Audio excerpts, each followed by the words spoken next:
This story arc made me so mad, furious even. My brain will not stop chewing over the first part of this book because you see, I'm not sure if it is bad writing or if, like Alpha Leader, for those of you who are in on the deep lore of this channel, it's just not writing to my taste. Hello, my wonderful viewers, and welcome to another episode of Betty Adams Overanalyzes. Today we are going to take another fully spoilery look at Transformers Energon Universe, book number 3. Now, I feel utterly unable to judge this book fairly, but I'm going to give it my best shot, because this book leans hard into a trope that has been done so poorly, so often, in so much science fiction and science fantasy, that it has become as nearly as tired a trope as beautiful characters being good and ugly characters being bad. A trope as tired and cliche as the chosen one or the secret heir, the anime character with white hair. You get what I'm saying. And we are going to jump right into the spoilers, so if you want to avoid them, I will give you this time to click away by checking out the links below the video to get yourself a copy of my book, Flying Sparks. Spaceships, giant cuddly aliens, and military officers who have had it up to here with your nonsense. The links are in the description. On to the spoilers, you have been warned. I was going to jump right into the part of the book that irritated me at first, but I got a full page into that rant and realized that if I started with that, it was going to leave an entirely wrong impression of my opinion of the book. Don't get me wrong. We will get to the rant about what I didn't like about this book, but I want to say first what I did like, because overall, on the whole, this book was amazing. I cannot go off about the subject of chivalry and what it means in modern storytelling more intensely than I've done before. You know this if you've been watching the channel for any length of time. I have done multiple videos on that subject for multiple different franchises, and I adore me a well-developed chivalrous character. According to C.S. Lewis, chivalry is not the natural state of human beings, but a state that must be achieved through hard personal work, like being an Olympic-level athlete. See, according to Lewis, chivalry is simultaneously being the extreme of gentle kindness and sensitivity, of forgiveness and tenderness, while also being the extreme of violence. Not a happy medium between the two, but simultaneously the most extreme force of both. While, of course, Optimus Prime has embodied that from the beginning, from G1, from when Peter Cullen first took his brother's advice on what a good leader was. In this book, the writer and author just nailed that here. When Optimus Prime frickin' rips off his own arm and bludgeons a Decepticon into submission with it, then, with his remaining good arm, scoops up an injured human with sublime tenderness and sets off to make sure the human lives. The Decepticon being bludgeoned? Oh, that fragger had it coming. Where the creator made you hate Starscream for his calculated malice, he makes you hate this con for his gleeful sadism. Just as warped and evil as Starscream, but a distinctly different flavor. This is a completely different character. The Autobots are still very, very new to this world, and they are making mistakes left and right in logical ways that are in tune with their characters. And the art? I like just looking at the scene where the semi plows face first into the giant robot. The human characters, they make sense for the most part, but that is where that major issue I have comes in. The issue that's not really letting me enjoy this chapter as much as I should. Here's the deal. I want you, my listeners, to tell me something in the comments if you've read the book, because I genuinely can't say if this chapter had a massive plot hole or if this chapter simply leaned into a story concept that I utterly detest for personal aesthetic reasons.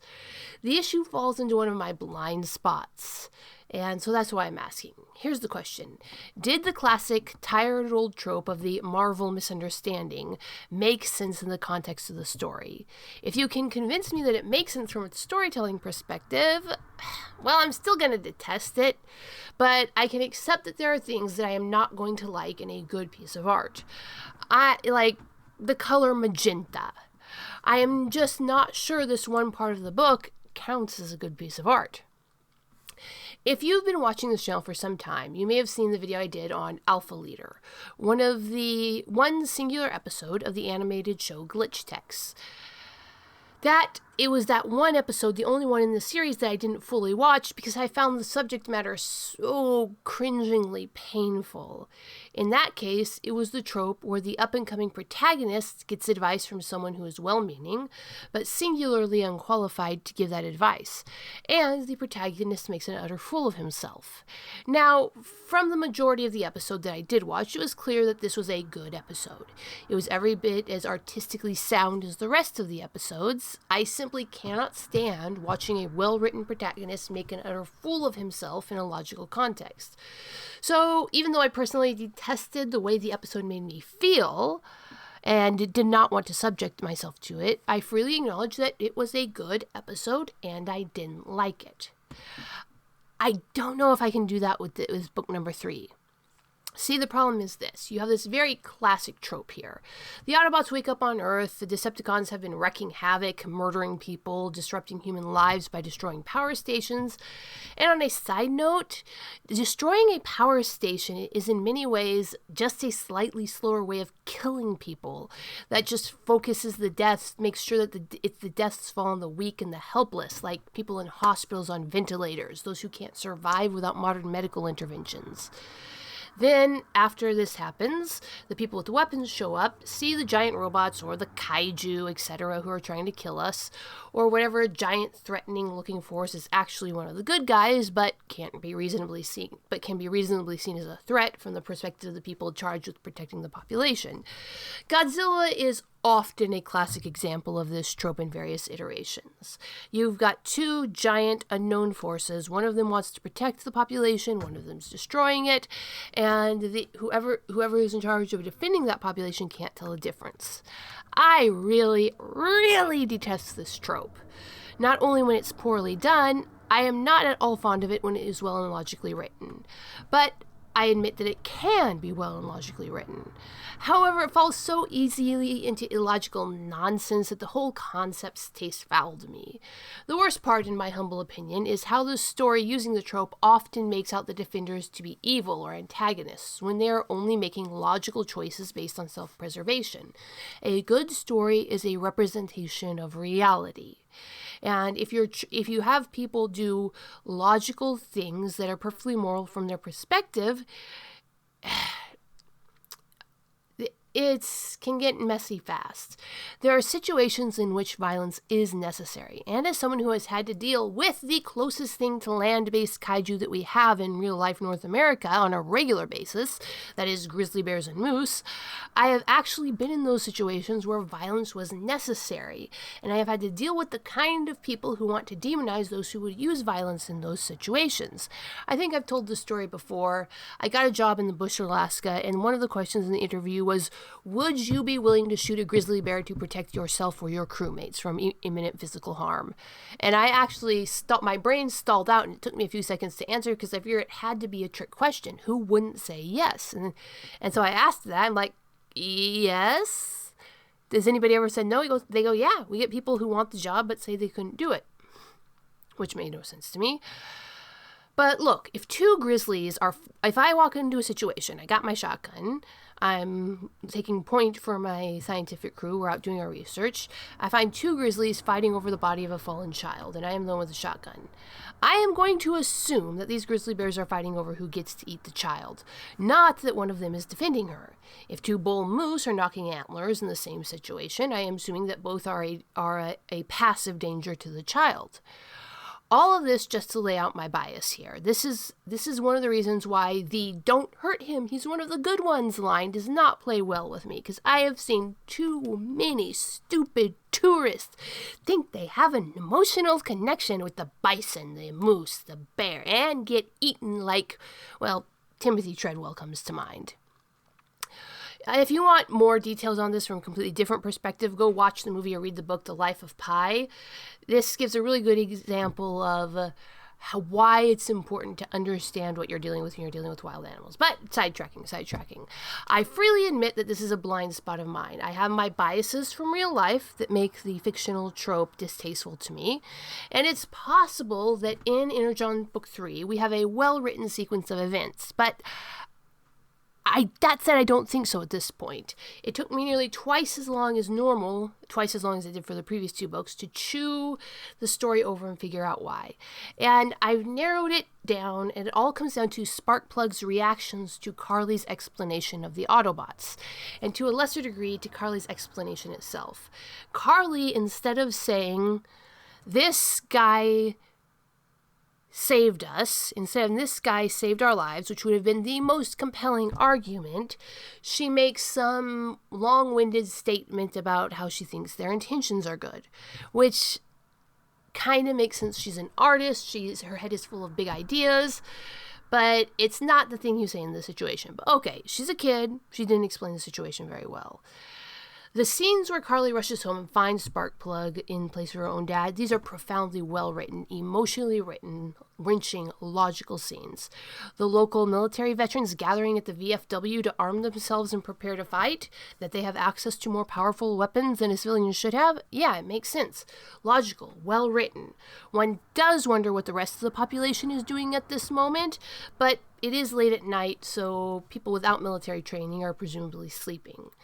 The vets being trigger happy when the giant robots show up and start shooting at them indiscriminately. Yeah, they're going in blind. These guys don't have any information. Again, I don't like that trope. I don't like it being used as a plot device, but it is just as logical as everybody else, and I can see its value as a plot device. The issue is this.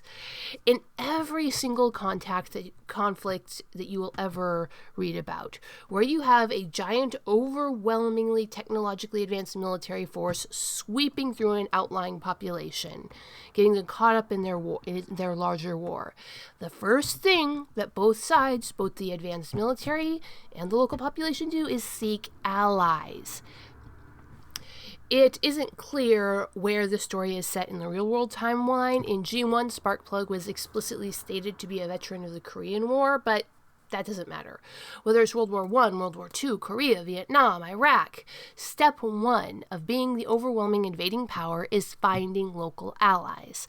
And in every case in history, the locals took sides because they were doing the same thing.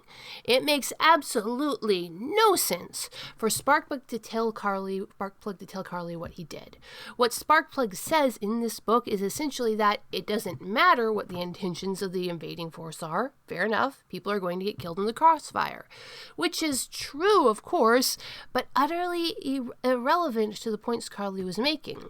Sparkplug's point seems to be that there's no point to talking to any of the giant robots invading their town, because even if some are friendly fire will get you just as dead as enemy fire. Again, this is an absolutely true observation, but a stupid conclusion, and Sparkplug of all people should know better.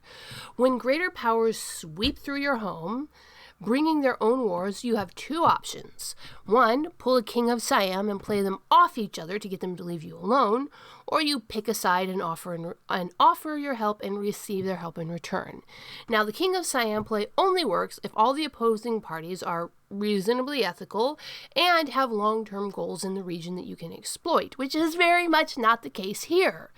So, like every alliance in history, from the South Koreans siding with the Americans to the Native Americans siding with the British against the French and vice versa, like Queen Boudikai siding with the Romans.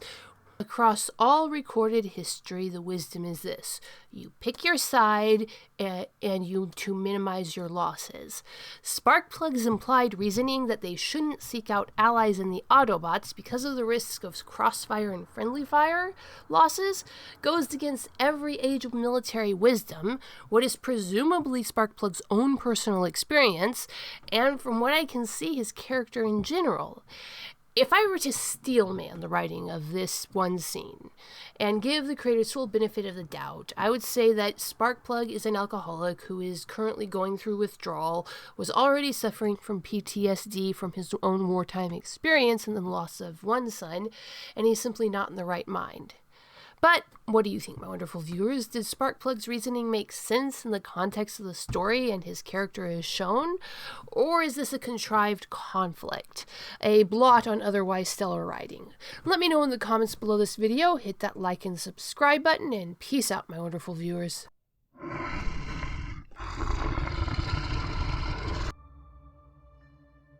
Drake McCarty's leg was shattered, deep in the wilderness.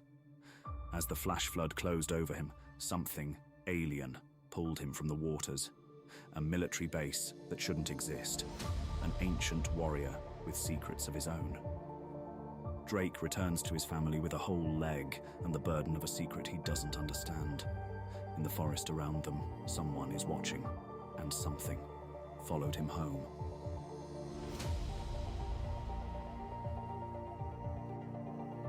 Flying Sparks. 90,000 words of science fantasy adventure. The first novel in the Dying Embers universe is now available on Amazon, Barnes & Noble, Kobo by Rakuten, Google Play Books, and from the author as a signed copy. Get your copy now and step into a world where dragons walk the forest, aliens lurk on the mountain, and things go boomp in the night.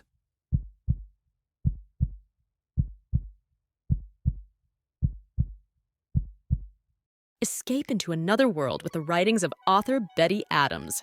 Two worlds, one of utter absurdity, one of dramatic tension, both alike in aliens absolutely astounded by human behavior.